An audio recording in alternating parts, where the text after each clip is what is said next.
Brooks Hamby was rewarded for his excellent grades and record with the honor of giving a speech at his high school graduation in small-town Brawley, California.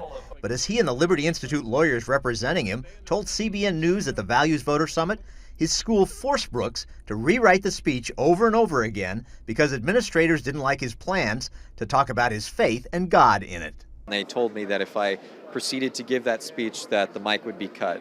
Finally, on the third draft, they ended up just blacking out any reference to God or faith, and that was in my speech. It's egregious that this school would say, no, you can't give the speech that you want to give. This is his only time to give a salutatorian speech, and they denied him that right on 3 separate occasions. But on advice from his pastor, family, and friends, Hamby boldly went ahead and referred to his faith, God, and the Bible. The school didn't cut the mic off, although I was told that they had their finger on the mute button the entire time, ready to push it whenever it was needed. Still, for all his troubles, Liberty Institute demanded justice for Hamby from his school. Once we sent that demand letter and said, look, you need to apologize for what you've done here, they had the audacity to send us back a 10-page lecture that says not only can we censor his religious liberty in his speech, we are required to censor his religious liberty. But if this should end up in a court, a judge would almost certainly cite the Supreme Court's 1969 Tinker case in saying Hamby's religious rights must be respected. What's ironic is that the case lawyers most often quote in defense of religious liberty for students actually had nothing to do with religious liberty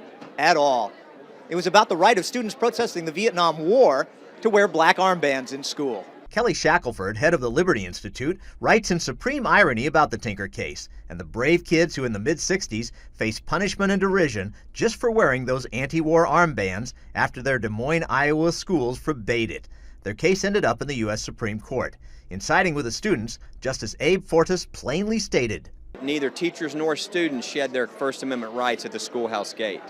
And that is that when you come to school, even a public school, you still have a right to express your opinion. Shackelford named his book Supreme Irony because it was the Iowa Civil Liberties Union, an affiliate of the ACLU, that fought for and won the rights protected by the Tinker ruling, even though today's ACLU often opposes some of those rights. I think if they would have known that this opened, the floodgates for actually religious freedom being protected in the school, they would have had second thoughts, because even now there are cases that come up. For instance, if a student wants to wear a t-shirt that disagrees with homosexuality, the ACLU refuses to help that student. Some say schools should be an exception because of the need for discipline and order. Shackelford agrees, but just a little. Now, you don't have a right to stand up in the middle of math class and give an oratory speech, but everybody has a right under the First Amendment. They don't lose that because they're on a government sidewalk or they're at a government school or anything like that. In fact, those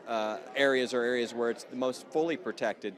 Still, the message from what happened to Brooks Hamby just this June is lovers of liberty must be ever vigilant. I was pretty stunned that something like this could, happen even in little old Brawley, California. So if it can happen in Brawley, it certainly can happen anywhere else. Paul Strand, CBN News, reporting from the Values Voter Summit.